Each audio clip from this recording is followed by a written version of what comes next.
there were palm trees on 495. I wish there were palm trees. Welcome to another edition of the 495 podcast. I am your host, Nick Esposito, and today there was some breaking news we heard earlier this week that a certain Patchogue-Medford alumni is joining a hometown team, the New York Mets. And to discuss this, we have his former baseball coach, Anthony Frascogna, right? Nice job. Look at that, professional. And then my co-host originally is Michael White, but he couldn't make it today. He's got much better things to do. So we got the next best thing in Brian Harmon, our executive editor of our new Sayville site, greatersayville.com. Thanks, Nick. So today we are at newly opened Donatina Pizza restaurant on West Avenue, opened in November. So those at Facebook want to know where we're all at. We're at Donatina. They do have awesome pizza here. They're known for their Detroit slice. Brian, have you tried the Detroit pizza yet? I haven't. No. I shouldn't. We did a whole video. We did a whole video on it. I have. Yeah, it's good, right? Oh my God. That's unbelievable. Yes, I saw the video on it. It looks very good. I haven't had a chance. I spent 6 years in Detroit. Did you really? Did. Did they have good pizza? Very good pizza. But they took pride in their Chicago pizza there. In Detroit? Yeah, the deep dish. Interesting. It was a little closer. So. And to get into a little bit of little pizza history, I actually heard that Chicago pizza wasn't even originated in Chicago. I did some background history on this. I'm a pizza historian. Oh, yeah?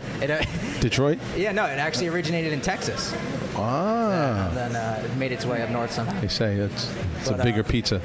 Texas has bigger things, I understand. All right, so let's come full circle here.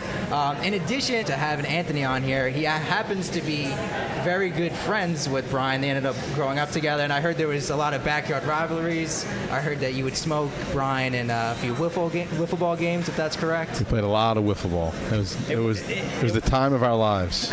It wasn't so much a rivalry, and I guess it depended on who Anthony's teammate was in 2-on-2. Yeah, sometimes we were teammates. All right. So that was good. All right, let's get into the breaking news, how we started this whole thing off. You've been the head coach at Pat Medford's varsity program, right? For 19 years or so. Plethora of players that you've coached, some of them being pros, like we just mentioned Marcus Stroman. But let's talk about Stroman a little bit. Were you shocked in any way that he got traded to the New York Mets? I mean, it was surprising. You know, there was a lot of rumors that he was going to go, and I was hoping he'd come to New York just so he'd be closer to go see. It's the trip to Toronto doesn't always fit into the schedule. But, actually my daughter saw something on Instagram, and she's like, Marcus is going to the Mets. I was like, what? Really? So my phone blew up, and the first text I got was from our major rival, which is Ward Melville, which is where Matt's pitch, Steven Matz, who's now is also in the rotation. So, we've gone back and forth, me and Coach Lou from Ward Melville. We've had our battles, to say, some of those would have been good Facebook Live events. But we've come together a little bit in the last couple of years, growing a little older and more mature. So my first text was from him. So he said, now we can go to games together. I was like, fantastic, Speaking of that rivalry, though, Steven Matz played against Marcus Stroman in a head-to-head match, right? Right. Well, we played against each other a lot because they were both. But they pitched one time against each other, How did that which is like a legendary Long Island thing now. The game, it's the coverage of the game got coverage. So there was actually news reports aside from the game, just on the number of people that were at the game. And it was like 50-something guys, and it was unbelievable. They had to have two guys that were going to definitely get drafted, both from Long Island. And every team sent a scout to Long Island, which, people don't want to drive here for anything. So to come in April when it's freezing cold. So we saw, they saw a great matchup. Who ended up winning? Melville won. Stroman struck out 14, I believe it was. Matt struck out 12, and their one run was scored on a drop strike 3. Oh, wow. That the guy scored from. There was a guy on base, and he scored. He kept running, and we didn't get the out at first. Sent them, and we missed the play at the plate, and that was it, 1-0. And we had one hit. They had 2 hits. I think we had 1 hit. I think that's how it went. Being a coach for 19 years, I'm sure you've seen so many different players, all different skills. At what point do you identify a player on your team as this guy is just way better than the rest, or that he has potential to really make it big? I mean, you can, Marcus, and in the case of Marcus, he was known. We knew him since he was in elementary school. He was always around, and their family's a local family too, and we were friendly with the family and still are, and so Marcus was really on the radar from the time he was in elementary school. He could throw a football 50 yards. Like, he was always unbelievable. Whatever he played, he was dynamite, right? Yeah. Great at basketball. Great at basketball. Great at football. So it was fun. I mean, some of my most fun, because baseball is, was what I was doing, my thing. So it was like, there was always stress in the games, because, when Marcus is pitching, you got to win. And so it's like, you don't enjoy it as much. But I got to coach him in football. And it was like, Brian and I played football together, and we didn't have always the most fun playing football, I guess, during our time there. Buffalo State All-Star? Yeah. After Pat Med, yeah. After Pat Med, but in high school. So playing with having Marcus as a quarterback, I kind of got to be like the frustrated jock and live through him. We could call plays all over the place. Marcus could run around and chuck the ball 50 yards, and it was just JV, but it was a heck of a time. We had fun. Did you beat Sable those years? Or it wasn't middle school, this was JV? This was JV, yeah, so we didn't play Sable. Because in middle school you played Sable every year, I think, and their middle school was always stacked. Yeah, but it was fun. So that was a good time playing him. But he was just, you could just see, you watched Marcus have a catch, and you just knew this was a next level kind of a guy. It was Marcus your first player that you coached to go to into the professional league? To get drafted, yeah. To get drafted, yeah. Yes. So what was that moment like for you when he got, when he got drafted? When he got selected. Oh, the first time was cool. It was great. It was a real big build-up. There was so much stuff going on his senior year, between the awards he won, magazine covers. How much credit can we give you? None. Let me say that 1,000,000%. I have no credit. My saying with Marcus is, and people say, because even now kids are like, well, he coached Marcus, so he's going to make you a pro. I'm like, no, I'm not. You can't throw or catch. You know what I mean? I didn't make Marcus, right? I just didn't break Marcus. I got Marcus in a nice package, and I delivered that package to the next recipient. So we were conscious of his ability level, and that he was, goods to not be messed with, and not throwing too many pitches. Right, and pitch once a week. We didn't even pitch him as a freshman, which is, at the time would have been a stretch, because we had, the time, we're talking about over 10 years ago when he first came up. So you're talking about 13 years ago. It was rare that we brought freshmen to the varsity, because the numbers were so high as far as participation, when they're down all over now. But even as a freshman, we put him out shortstop, and he played short all year long. Maybe he pitched an inning or two here or there. But then when he became a sophomore, he was in the rotation. He pitched the last day of the week so that he could, he could play shortstop, pitch, and then rest until the next week. So we tried to treat him as gently as possible and still get the most out of him. What's your relationship like with him while you were coaching him, but also what is it like now? Coaching him, he was just one of the guys. He was, it was tough. I feel like it was tough for him as a kid. The spotlight was always on. Because the spotlight's on. You're dealing with jealousy from your teammates, because why aren't they looking at me like this? And when he was younger, he's taken the place of kids that were around, but he's better, so he's playing. So it was always tough. It was hard to explain to the other guys, that in a way I felt bad for him, because he's just doing his thing, and there's going to be people that are, against him, even within his own tribe, to say, because the guy, high school kids are just kids. They want to play, or they're not looking at it as, well, they're just saying this. Hey, this eighth grader just took my spot. You know what I mean? So, But he was backing it up even as an eighth grader or ninth grader with his performance. Yeah, he wasn't just playing on potential. No. He was just flat out awesome. And I would say that, I mean, if he was around now, he would, I mean, forget it. He'd be blowing people away. He would be, he'd be up as a seventh grader, with his potential now, because the numbers, like I said, the level of the amount of people that participate all the way up to high school has just dropped off incredibly on all the different levels. But there's one thing that I like Marcus for a lot of reasons, but one thing, and me and Brian were talking about this before we got on the podcast, is the chip on the shoulder that he plays with. Because I always rooted for a guy who's undersized. I mean, me growing up in high school, I was always 5'7", 5'8". I was always the short guy.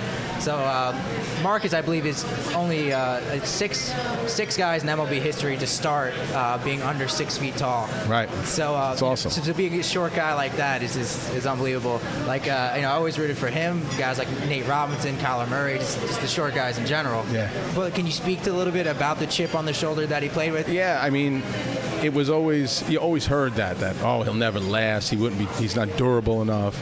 They only draft guys 6'3", especially a righty. They only draft guys that are 6+. Maybe he'll be like a middle relief guy, or maybe he can learn one pitch and be a closer. Like, you kind of heard that stuff.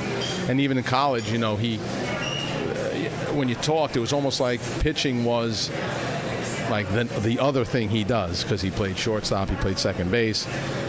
He hit. He was a good athlete on the field. And it was funny. I remember we went to the Nationals pre-draft workout, because he got drafted by the Nationals out of high school, and then went to Duke, and then got drafted again as Toronto, right? So even at the Nationals, they put him through the pre-draft workout as an infielder, So he went through all of that stuff. He went through the running and the infield stuff, and it was like I felt like the person I hate when, like, parents kind of come up to the fence and be like, "Hey, coach, you forgot about my son," So I remember helicopter parent, like a helicopter. Exactly. Yeah, right. I had the cargo shorts. I was ready. But I remember going and saying, "Guys, I hate to overstep here, but that guy's a pitcher too. You don't forget to get him in." They were like, and they actually were like, "Oh yeah." So then he jumped in with the pitchers at the end. So it was, and you always felt it was that thing. Like, they were like, "Yeah, he's good, but he's too, whatever." But being too short was never the thing in high school when he was pitching. Yeah, I mean, a bunch of guys, I'm sure, around that height, just regular normal kids or whatever. Right. Yeah. There's not many Brian Harmons out there. No. 6'3". How tall are you? 6 foot? 6'1"? 6 foot. 6 foot. Right out with that one. That was great.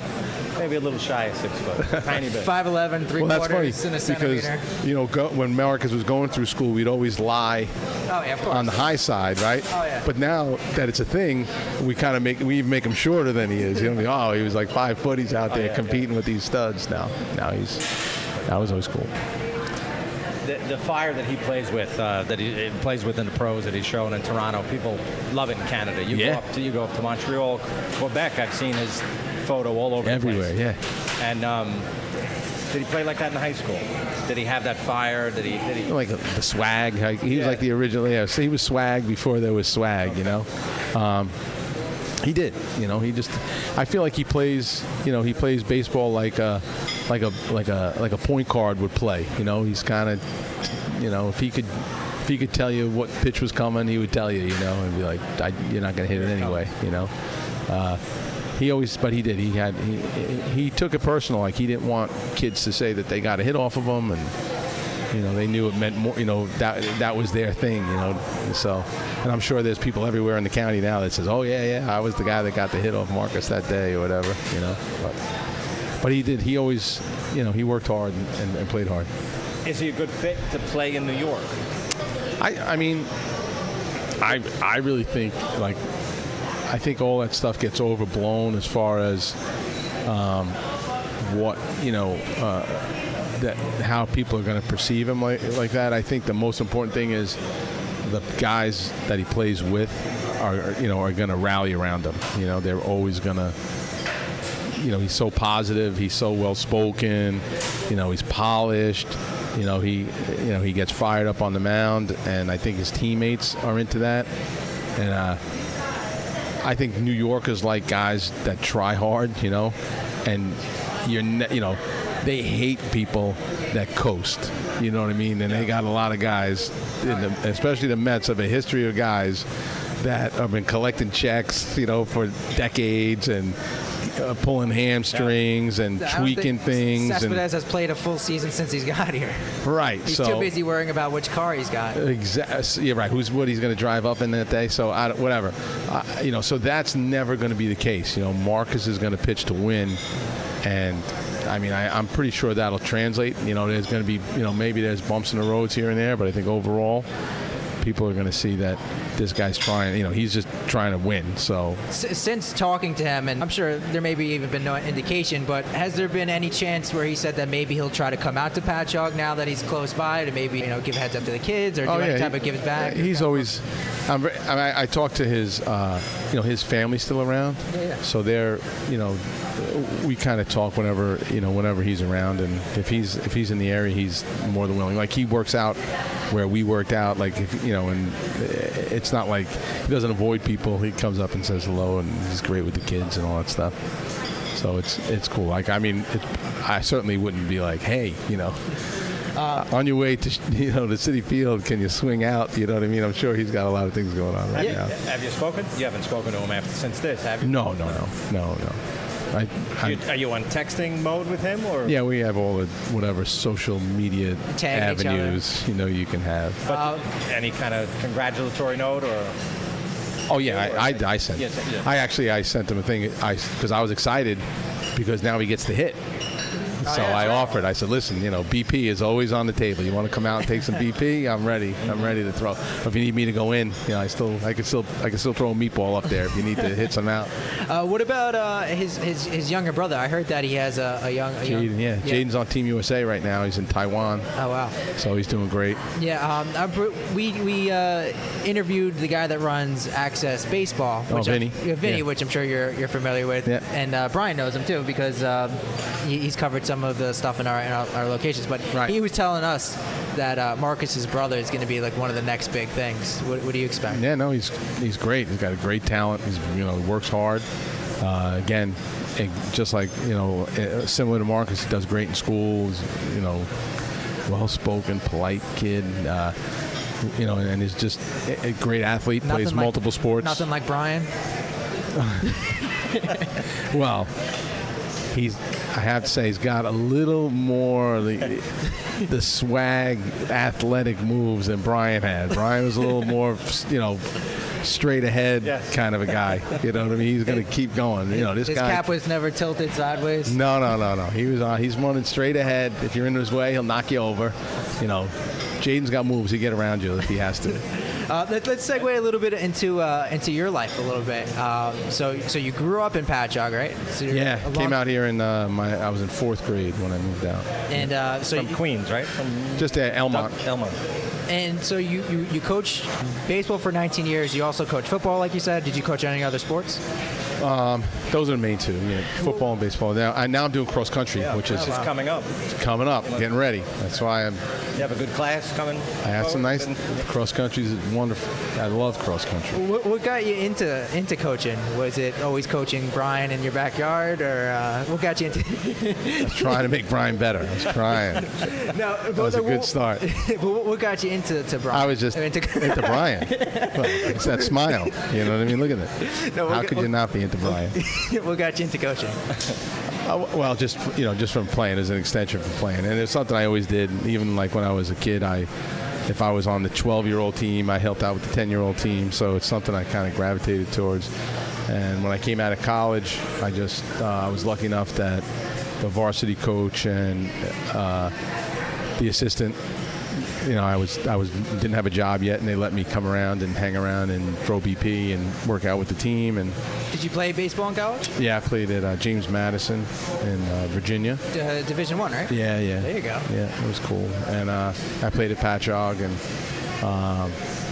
so I got to play with some great guys. We always had good teams, and so I came back and when I wound up getting a teaching job, there was a coaching job opened up right away, and then I just got right into it. So you're a through and through Patchogue-ian. Yeah, I got the red and black going pretty solid. So what could you say about the development of this area? Oh, it's unbelievable, right? Yeah, it's great. I mean, the whole town is wild. What was your hangout spot when you were a youngin'? When we were, there were no places to hang out. Like, we had to hang out in parking lots and fields, and it was you had to be creative, whose parents were away, that whenever it was. True. Right? There was nobody. You went somewhere else, like you would just drive around Port Jeff like 100 times, right? Like you just go up and down the block. Like, oh, that girl looked at me, I think. That was the scene. That was the social scene. Yeah. You go to, so you drive to Port Jeff, and then maybe, then a little later when you maybe Huntington. The parking lot over, what is that parking lot in front of the new halal restaurant? The one on... Used to be a 7-Eleven. The one on East Main Street? Over by 112. That was like the parking lot to go meet up in. To meet and then go from there, yeah. You just walk around town? People just met up there and... Yeah, you didn't really go around town. You don't go around town. There was nothing here. Like, it was no, Sweezy's was there, and then Mother's Music for, like, right? We used to... Mother's Music. You can go to Mother's Music. They had concert tickets. You'd sleep out. But, that was it. So then we would hang out wherever it was, like, wherever. The fields, wherever. Down at the end of Row. Row was a place, yeah. At what point did you two guys connect? You guys middle school, elementary school, high school? Well, we went to middle school together, but we didn't really connect in middle school too much. I think we were in some Different of the same cliques. classes. Definitely different cliques. But then football, believe it or not, I didn't make the middle school football team. Really? I was pretty small, so... You just hit that growth spurt, and then you just popped up to 5'11" and 3/4? Actually, in 10th grade, it was our coach, who later was the varsity coach, was our coach Tom Julian, who gave me a shot to play. I hadn't made the middle school team, and he gave me a shot gave me a free ride to come on the JV. Didn't cut really anybody, I don't think. But Where would Buffalo be without that one move? I ended up starting at the end of that year, and then by my senior year, I was starting offense, defense. But anyway, I think it was driver's ed class in the summer between 11th and 12th grade where we got close. Yeah. And it was driver's ed at 7:30 in the morning. And then we all rode our bikes to driver's ed, and then we would ride our bikes, a group of us, 5 or 6 of us football players. Right, we'd have either football workouts or something if we had it. Well, we would have it was driver's ed early in the morning. Then we went and played wiffle ball all day. And hung out in the pool a little bit somewhere. And then 3 days a week we had football workouts that we'd all, cut the day short and rode back to the high school where driver's ed was and did our football workout. So that was our summer of 85. 85, yeah. And that was when Bruce Springsteen's Glory Days. Yeah, sure. Right? Or was it Born in USA? Born in USA. That tour was going wild. Were you, while you went to James Madison, were you ever eyeing professional athletics, or you just always wanted to get into coaching? Or? No, I didn't. What did you go to school for? I was a business major, marketing major, and then I just took a ton of sports-related classes, and so I had a lot of. When I graduated, I had education, I had physical education, I had business, I was math. So when I actually came back as a business teacher, and then something opened up in phys ed, which I took it. I jumped at that as soon as I could. And you're gonna stay there forever. Yeah, and then it was great. So I hoped. I played a little bit at JMU. I got to start. But then I remember they recruited an All-American kid, and I said, "Oh man, this guy is the real deal." And my coaching career is going to start soon because this kid's going to keep me on the bench forever. And he was good, man. Mike Hubbard, I remember him. Anthony was a catcher. You were a catcher in college as well? So he was, I think he wound up getting drafted by the Cubs, that kid. He was great. But it was all good. You think about, as a kid, you think, that would be a great thing. I had some shots, had some tryouts here and there, so it was fun. Being a long time coach in the community, is it kind of funny now when you just pop around into these different, now that Patchogue's a bustling neighborhood, yeah. I'm sure you bump into a lot of former players. It's crazy, man. It's crazy. It's like, when I'm bad, my kids and my wife, they all know, like, when I'm in a conversation, and they'll be like, he's got no idea, because I'm going through, all right, is it a classmate? Is it a parent? Is it a kid I taught? You know what I mean? Like, I'm going through the Rolodex in my head, like, okay. Right. And then hopefully someone saves me and is like, hi, I'm, my wife will be like, hi, I'm Jen. And they're like, hi, and I'm like, yes. So yeah, it's crazy because now I'm so, I am, we're getting old, so it's like I got, we got grandkids starting to come through the program, so it's crazy. Is there anything memorable about the first year you started coaching? Is there a player that you saw years later, or anything about the first year of coaching that kind of comes to mind? I mean, the first year.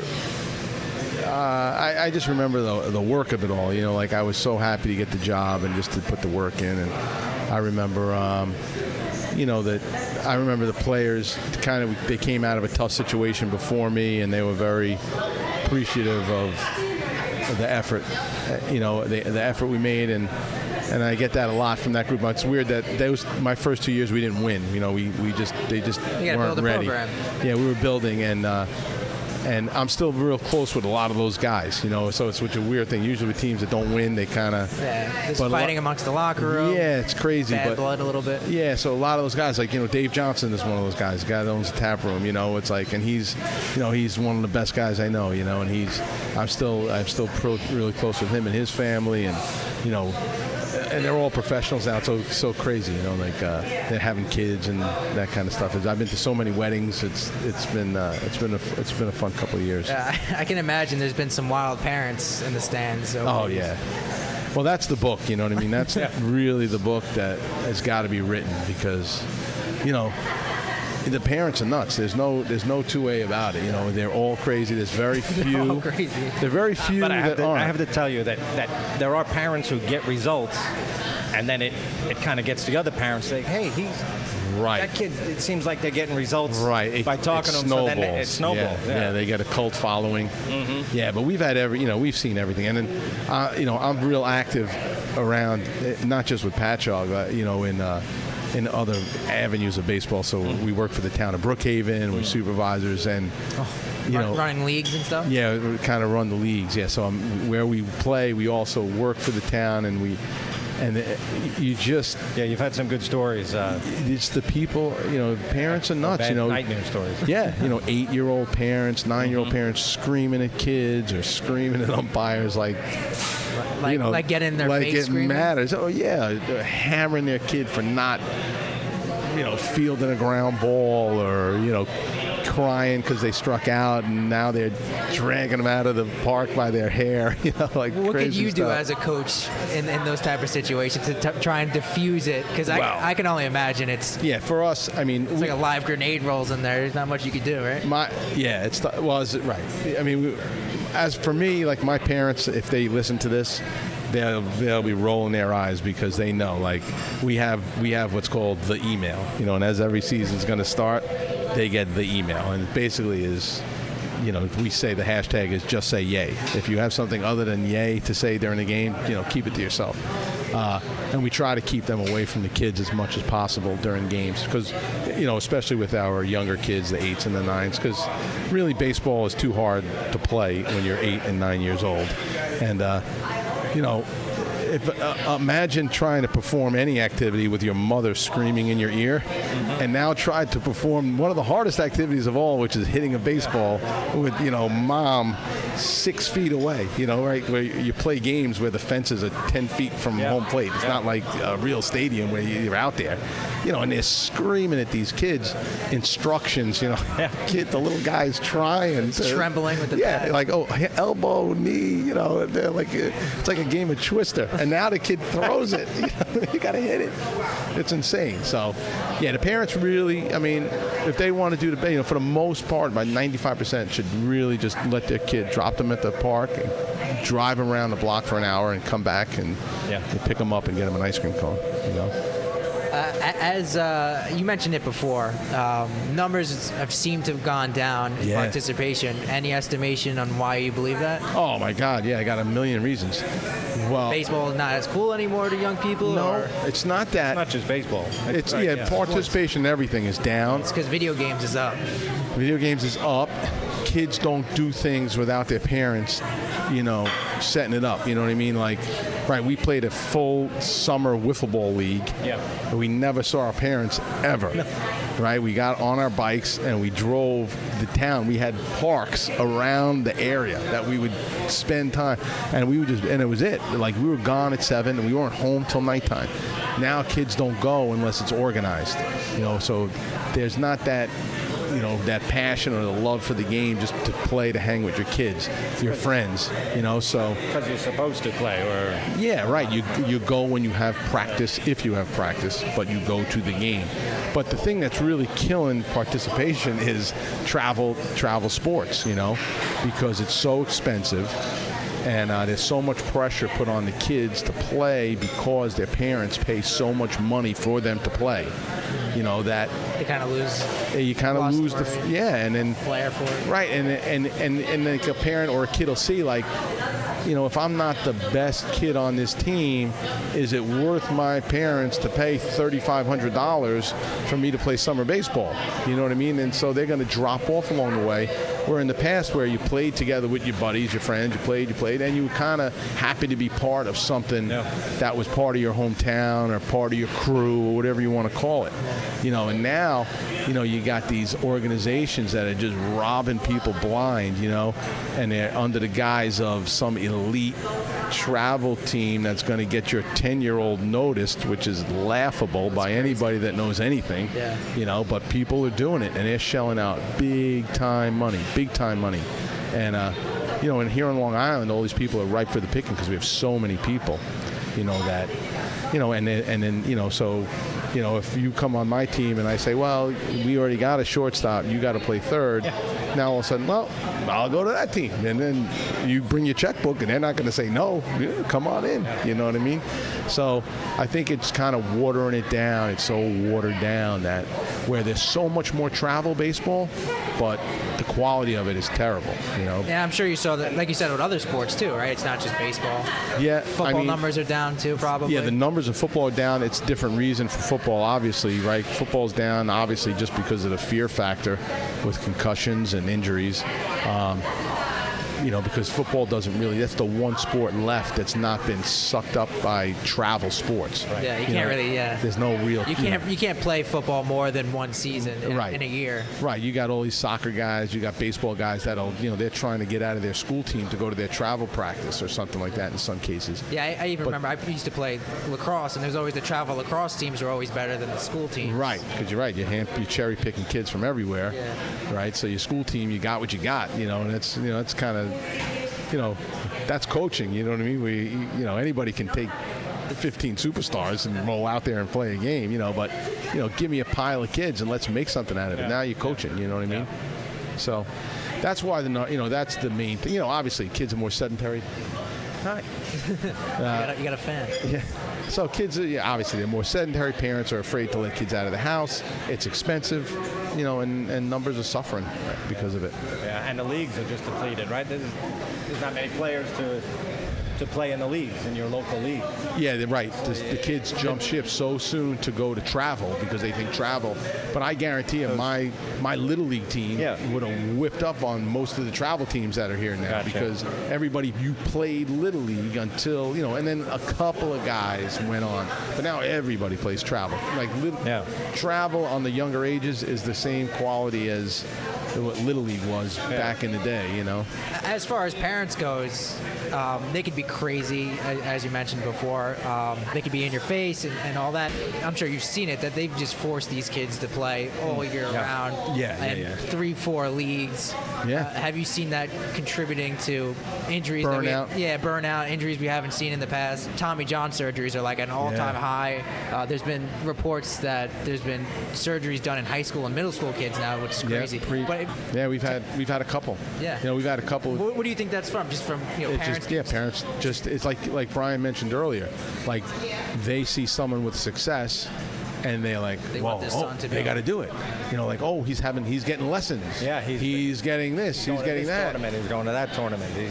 So it's exactly. like, I better get my guy in the lesson. Oh, he's doing that workout program over there. You know what I mean? It's like, okay, how about they're 9? How about do push-ups? You know what I mean? How about go ride your bike? And a lot of these parents, they're accepting of the Tommy John surgery. They know that's they one of those see it's inevitable, things. so they push them through and they get it done. And okay, they got that over with, and they move on.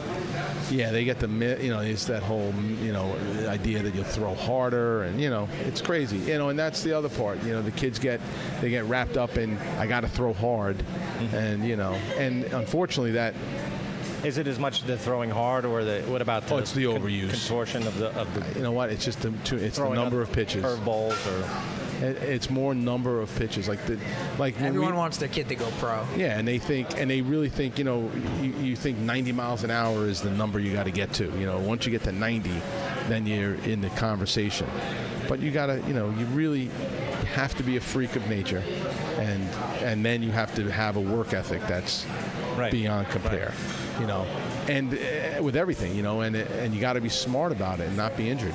We were hearing that a lot of times we're hearing that the scouts now are focusing more on the Northeast for pitching, only because they can't wear them out.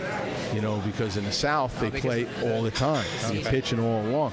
Here it's like you get forced to shut down. You got to go out of your way to overthrow a kid because you're getting lessons in December or stupid stuff like that. Instead of taking the rest you need. But we played a tournament just this past week. I was with a bunch of guys that had talented kids. Most of them were dad coaches, and I'm a dad coach too, who happens to also coach even kids that aren't my own son, But I was talking to them about the MLB regulations with pitch smart and how many days you should take off after the number of pitches you throw and that stuff. They had no idea what I was talking. Like, these guys were like, what do you mean? I'm like, well, for instance, your son threw 90 pitches yesterday. He shouldn't throw probably for a week. Yeah, but the playoffs are in 2 days. Yeah. But he's 13. Who cares? I'll buy you a T-shirt. You know what I mean? It's a lot cheaper than Tommy John surgery. But that's where they're at. These people get wrapped up in winning tournaments that mean nothing. Like we go to see new places. We make no bones about it. But it's just scary. I don't know how. I'm hoping it's a trend. Like, we've really worked hard to keep kids in Patchogue playing together if they want to. We provide the spot for them. We might win, we might lose, but you certainly don't have to pay $1 million to play summer baseball. It was one of my funnest things to do, so I hope other kids like doing it too. Playing in high school sports, whatever, 6-7 years in high school, middle school, and I'm sure you've seen a lot, and I'd like to talk about a little bit, just like some of those kids that you have on your team that are better than the best athletically. They're just more gifted, but they kind of just never give that effort, and you just kind of see them go by the wayside. I mean, that's always the case. It's always the most frustrating, right? When you got some athletes and they just don't want to put the work in, or they don't get it, or they don't even see it in themselves sometimes, The one thing I learned, though, it's like you never know what, you don't know what they're thinking or what they're going through, you know what I mean?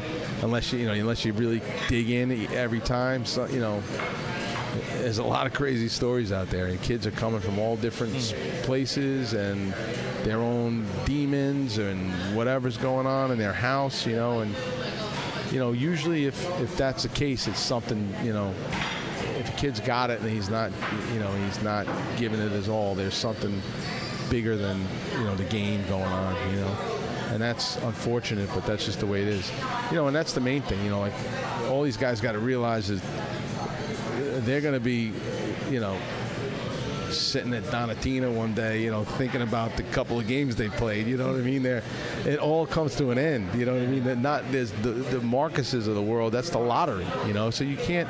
Well, you got to set goals, but you got to be realistic. You know what I mean? You can't. That's like saying, well, my financial plan is, the daily number. You know what I mean? And if I hit that every now and then, I'm going to be okay. You got to have other things to do. So hopefully the sports part of it is, just part of, learning about people and getting along with people and, and fighting for what you want to do, winning and that kind of stuff. But, it comes to an end quick, Yeah. And when it's the end for you, when you take off your jersey, your coach's jersey, I heard that you pick up some musical instruments or what? Oh yeah, that's the end for everybody else. Tell us a little bit about the musician inside of you. Well, the musician is being strangled by the. By the showman or whatever, the egomaniac inside of me. Like, I try to keep that guy low key during sports. We have a band. They're awesome. The guys that play with me they're the best guys. What's the name of your band? The band's called Eddie Trap. It's an elementary school game we used to play. Me and my buddy who's in the band, we went to kindergarten together, and we really just play for fun. We started with me. I had a bunch of funny songs that we actually used to write some funny songs in high school. We would write parodies, circa like Weird Al Yankovic kind of stuff. Yeah, I know. We wish you had your guitar on you. You play some for us. Listen, had I known, I didn't know. I would have got something. But anyway, so we put together. I used to put together like a funny set of songs, and then my band now, we've expanded it so that we can play kind of any venue. We play a lot of benefits, and we just do it for fun. We play a wide array of cover tunes. Talk about the college tune. I forget the name of it. No, it's the baby when you're singing about your child. We call it the Daddy. And it's Daddy Wipe Me. Daddy Wipe Me. Yeah, that's Daddy the name of it. Yeah. How does that go? How does it go? I'm going to sing it. It's really a sad song. It's my song I actually wrote that song when I saw some of my colleagues. My kids were young, and my colleagues were sending their kids off to college. And it hit me like, I was up all night with my own kid, and I changed the diaper, and the poop got on me or whatever. And I was like, and then these people, I see my friends crying that it's over, and it was like a blink of an eye, So that song is kind of a funny way to be like, enjoy the poop on the arm while it's there, because soon it'll be your own poop, That might be another song. Hold on a second. Wait. Somebody get me a guitar. No. Where can people find out more information about Eddie Trap? We're on Facebook. We're playing at Fat Fish on the 9th. If you want to come out, it's a beautiful place.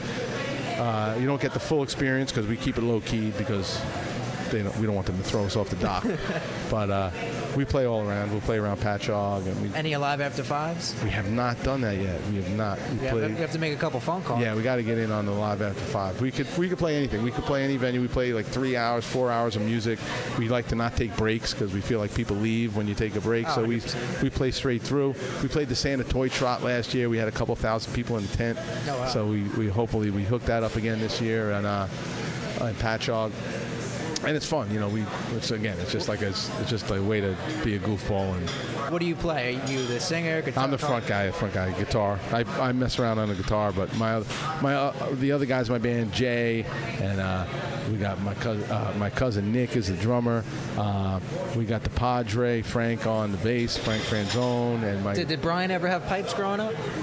Brian? No. No, but not particularly. You played. I guess I recorded a couple of things. Yeah. For you, I think a few parodies that I tried on my own. Jay-Z, I got to make his name too. Yes, you did. Wait, I know some of you. Let me think of your songs. It was the Rolling Stones. I think it was That's the woo-woo. And it was it made fun of the guys, the rah-rah guys. Yes. Yeah. I said, here, listen to this. I did one on my own. That was a good one, man. Yeah. Oh, yeah, that's funny. Yeah, I do remember that.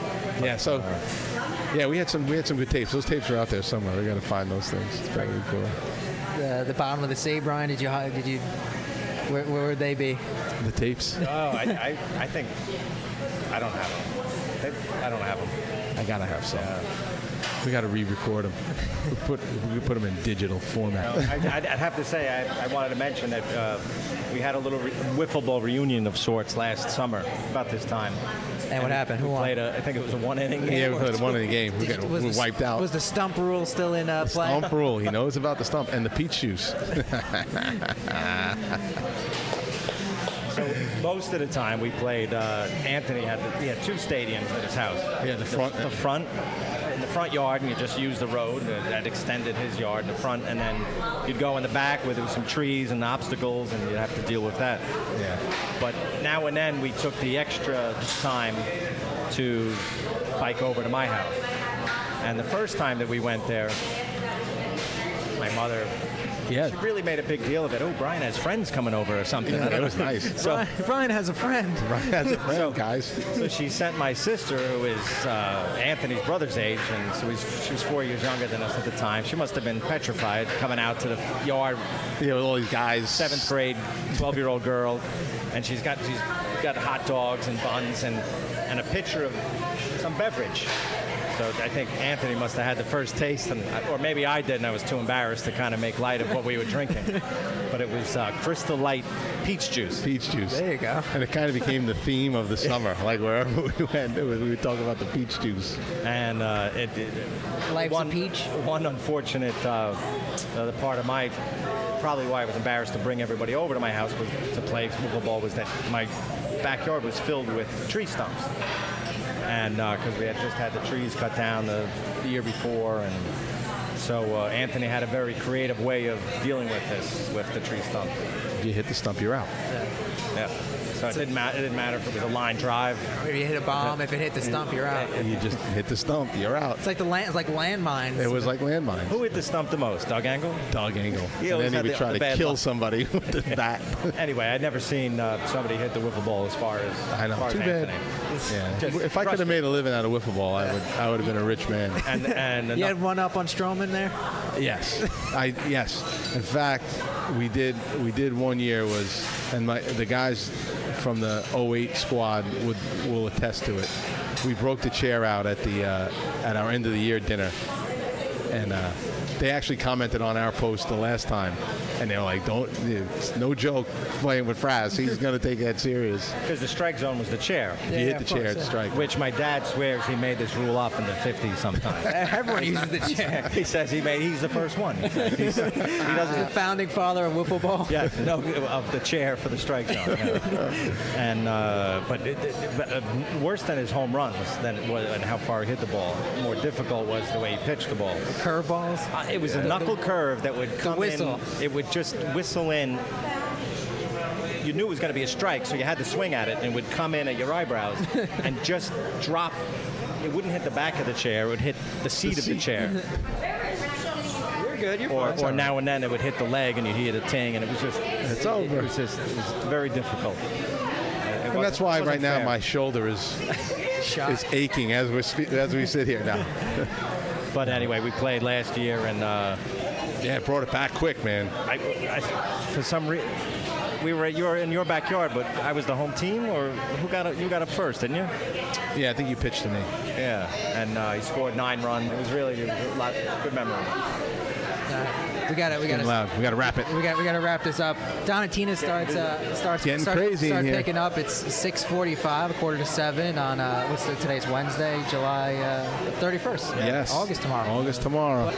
Coach Anthony Frascogna. Yeah, man. Frascogna. I had a great idea. Frascogna. Thank you so much for joining All right, us man. today. Thanks for having me. Appreciate it. Anytime. And Brian, thank you for filling in as my co-host. Will you be back? I'll be back for my show, yes. Yeah. And I'm around if you ever, if Brian's trapped somewhere, if you need me to fill in now. Sure, that'd be great. He could bring his guitar next time. Oh, we can do a whole segment. Pinch hitter. That's right. All right, guys. Thank you, everyone, for tuning in. This is the 495 podcast. You can catch us on iTunes, Spotify, the whole gambit. Check us out online, greaterlongisland.com, and you'll hear from us soon. Thanks. I've never felt before in my current state and in these days of war. We must grow together or the end is near. Thicken up your skin and loosen up your fears. I've been waiting through my limitations, choosing to move.